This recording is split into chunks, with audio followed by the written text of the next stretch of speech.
ಶ್ರೀಕಾಂತ, ನೀವೊಂದು ಸಂತೋಷದ ವಿಷಯ ಕಣ.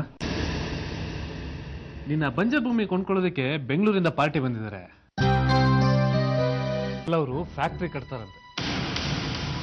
ಅವರಲ್ಲಿ ಫ್ಯಾಕ್ಟ್ರಿ ಕಟ್ಟಿದ್ರೆ ಸುತ್ತಮುತ್ತಿನ ಊರಿನ ಜನಕ್ಕೂ ಕೆಲಸ ಸಿಗ್ದಾಗತ್ತೆ. ಅದು ಬಂಜರ್ನೆಲ್ಲ ಅಲ್ಲಿ ಯಾವ ಬೆಳೆನೂ ಬೆಳೆಯಕ್ಕಾಗಲ್ಲ ಶ್ರೀಕಾಂತ. ನೋಡು, ದುಡ್ಡಿಗೆ ದುಡ್ಡು ಸಿಗತ್ತೆ. ನಿನ್ನ ಕೈಯಾರೆ 100 ಜನಕ್ಕೆ ಕೆಲಸ ಕೊಡಿಸ್ದಂಗೂ ಆಗುತ್ತೆ. ನನಗೆ ಅದನ್ನ ಮಾಡೋದಕ್ಕೆ ನನ್ನ ಒಪ್ತಾ ಇಲ್ಲ ಜಗದೀಶ. ಯಾಕಂದ್ರೆ ತಾತ ಅದನ್ನ ನನಗೆ ಪ್ರೀತಿಯಿಂದ ಕೊಟ್ಟಿರೋದು. ಅದನ್ನ ಅವ್ರ ಕಣ್ಮುಂದನೆ ಮಾರಿದ್ರೆ ಅವ್ರಿಗೆ ಎಷ್ಟು ನೋವಾಗುತ್ತೆ ಹೇಳು. ನೀನ್ ಇಷ್ಟಕ್ಕೆ ಹಿಂಜರಿತಾ ಇದೆಯಾ? ನೋಡೋ, ತಾತಂಗ್ ನಾನು ಒಪ್ಪಿಸ್ತೀನಿ. ನೀನ್ ಹೂ ಅನ್ನೋ ಅಷ್ಟೇ ಸಾಕು. ಮುಂದಿನ ಕೆಲಸ ನಾನು ನೋಡ್ಕೋತೀನಿ. ಜಗದೀಶ, ಅವನಿಗೆ ಇಷ್ಟ ಇಲ್ಲ ಅಂದ್ರೂ ಯಾಕೋ ಇಷ್ಟು ಬಲವಂತ ಮಾಡ್ತಿದ್ಯಾ? ಬಲವಂತ ಅಲ್ಲಮ್ಮ. ಆ ಬಂಜರ್ ಭೂಮಿಗೆ ಒಳ್ಳೆ ಬೆಲೆ ಬಂದಿದೆ, ಅದನ್ನ ಮಾರ್ಬಿಡ್ಲಿ. ಮಾರ್ಬೇಕು ಅನ್ನೋದಿದ್ರೆ ಮಾರ್ಲಿ. ಅವನಿಗೆ ಏನ್ ಬೇಕೋ ಅದನ್ನ ಮಾಡ್ಲಿ. ಆದ್ರೆ ಅವನಿಗೆ ಯೋಚನೆ ಮಾಡಕ್ಕೂ ಸಮಯ ಕೊಡದೆ ಯಾಕೋ ಹೀಗೆ ಒತ್ತಾಯ ಮಾಡ್ತಿದ್ಯಾ? ಯಾರಮ್ಮ ಒತ್ತಾಯ ಮಾಡ್ತಿರೋದು? ಅವನಿಗೆ ಬೇಕಾದ ಸಮಯ ಅವನ್ ತಗೊಂಡ್ಲಿ. ಶ್ರೀಕಾಂತ, ಅಮ್ಮ ಹೇಳ್ದಾಗೆ ಸಮಯ ತಗೊಂಡು ಯೋಚನೆ ಮಾಡು. ಅವಾಗ ನಿಂಗೆ ಅರ್ಥ ಆಗತ್ತೆ ನಾನು ಹೇಳೋ ಮಾತೆ ಸರಿ. ಇವತ್ತು ನನಗೆ ತುಂಬಾ ಸಂತೋಷ ಆಗ್ತದೆ. ಯಾಕೆ ಅಂತ ಕೇಳ್ದ? ಇಷ್ಟರಲ್ಲೇ ನಾನು ಕೋಟ್ಯಾಧೀಶ್ವರ ಆಗ್ತೀನಿ. ಅಂದ್ರೆ ಬೆಂಗಳೂರಿಂದ ಒಬ್ರು ಪಾರ್ಟಿ ಬರ್ತಾ ಇದ್ದಾರೆ. ಅವ್ರಿಗೆ ನಮ್ಮ ಭೂಮಿನ ಮಾರಿದ್ರೆ ನನಗೆ ಕೈ ತುಂಬಾ ದುಡ್ಡು ಕೊಡ್ತಾರೆ. ಅಂತ ಭೂಮಿ ಈ ಊರಲ್ಲಿ ಯಾವ್ದಿದೆ ಯಜಮಾನ್ರೆ? ಯಾವ್ದಿದೆ ಅಂದ್ರೆ, ಸರಿ ಆ ವಿಷಯ ಬಿಡು. ನಿನಗೆ ಈ ವ್ಯವಹಾರ ಎಲ್ಲ ಏನೋ ಅರ್ಥ ಆಗಲ್ಲ. ಒಂದು ಸಲ ನನ್ನ ಕೈಗೆ ಆ ದುಡ್ಡು ಸಿಗ್ಲಿ, ಆಮೇಲೆ ಈ ನಿನ್ ಸುಂದರವಾದ ಕೈಗೆ ಬಂಗಾರದ ಬಳೆ ಮಾಡ್ಸಾಕ್ತೀನಿ. ಅಲ್ಲ ಚಿಕ್ಕ ಯಜಮಾನ್ರೆ, ನಿಮ್ ಜಮೀನ ಮಾರಿದ್ಮೇಲೆ ನೀವೇನ್ ಮಾಡ್ತೀರಿ? ನಿಮ್ಮ ಅಣ್ಣನ ಜಮೀನ್ಗೆ ಹೋಗಿ ಕೆಲಸ ಮಾಡ್ತೀರೇನು? ಮತ್ತೆ ಈ ಜಮೀನ್ ಬೇಕು ಅಂದ್ರೆ ಸಿಗತ್ತಾ ಯಜಮಾನ್ರೆ? ನೀವೇ ಹೇಳಿ.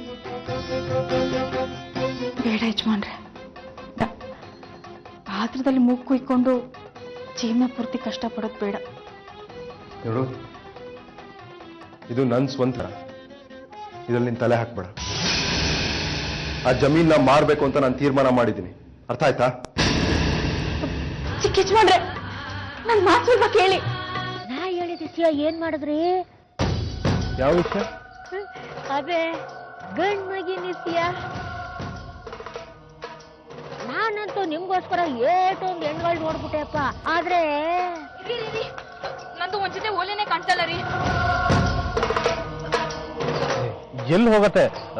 ಅಲ್ಲೇ ಇರತ್ತೆ. ಸರಿಯಾಗಿ ಹುಡುಕ್ ನೋಡೋಗು. ಅಯ್ಯೋ, ಎಲ್ಲೂ ಇಲ್ಲ ರೀ. ರೀ, ನಿಮ್ ಪರ್ಸು ಕೈ ಹಾಕಕ್ ಬಂದಿದ್ಲು ಅಂದ್ರಲ್ಲ, ನನ್ಗ್ಯಾಕೋ ಅವಳೇ ನನ್ ಓಲೆ ಕದ್ದಿರ್ತಾಳೆ ಅಂತ ಅನ್ಬರ್ತಾ ಇದೆ. ಯಾರಿ ಅವಳು? ಚಂದ್ರೆ ಅವಳು ಯಾರು ಅಂತ ನಿಂಗ್ ಗೊತ್ತಾ? ನನಗ್ ಗೊತ್ತು. ಯಾರು? ಅದೇ ಅಮಾಸೆಗೊಂದ್ಸರಿ ಹುಣ್ಮೆಗೊಂದ್ಸರಿ ಬತ್ತಳ ಸರೋಜಿ. ನಿಮ್ ಕಿವಿಗೆ ಹಾಕೊಳ್ಳೋದು ಅವಳು ತವಿತ್ತು, ನಾನ್ ನೋಡ್ದೆ. ಸರೋಜಿನ? ಇರು, ಇವತ್ತು ಅವಳು ಗ್ರಾಚಾರ ಬಿಡಿಸ್ತೀನಿ ನಾನು. ನಿಂತ್ಕೊಳ್ಳಿ. ಗ್ರಾಚಾರ ಬಿಡಿಸೋದ್ ಏನ್ ಬಂತು? ಅವಳನ್ನ ಮೊದ್ಲು ಕೆಲ್ಸದಿಂದ ಕಿತ್ತು ಬಿಸಾಕ್ಬಿಡಿ. ಬೇರೆ ಕೆಲ್ಸದವ್ರು ಎಚ್ಚರಿಕೆ ಏನಾರ ಬರ್ತದೆ. ಹೌದು ಚಂದ್ರಿ, ಹಾಗೆ ಮಾಡ್ತೀನಿ. ಇರು, ಮೊದ್ಲಾಗ ಶಿವ. ಚಂದ್ರಿ, ಯಾಕೆ ಸುಳ್ಳು ಹೇಳಿದೆ? ಅಯ್ಯೋ, ಅದನ್ನ ಯಾರ್ ತಗು ಯಾರು ಕೊಟ್ರಿ ಅಂತ ಚಿಕ್ಕಮ್ಮರು ಗೊತ್ತಾಗೋಗ್ಬಿಟ್ರೆ ನಿಮಗ್ ತೊಂದ್ರೆ ಆಗಕ್ಕಿಲ್ವಾ? ಅದಕ್ಕೆ ಸುಳ್ಳು ಹೇಳ್ದೆ. ಜಗದೀಶಪ್ಪನವರು ನನ್ನ ಎಷ್ಟು ಚೆನ್ನಾಗಿ ಮಾತಾಡಿಸ್ತಾರೆ ಗೊತ್ತಾ? ಜಮುನಿ, ಈಗೇನಿದೆ ಹಿಂಗ್ ನೋಡುತ್ತಿದ್ಯಾ? ಯಾಕೆ?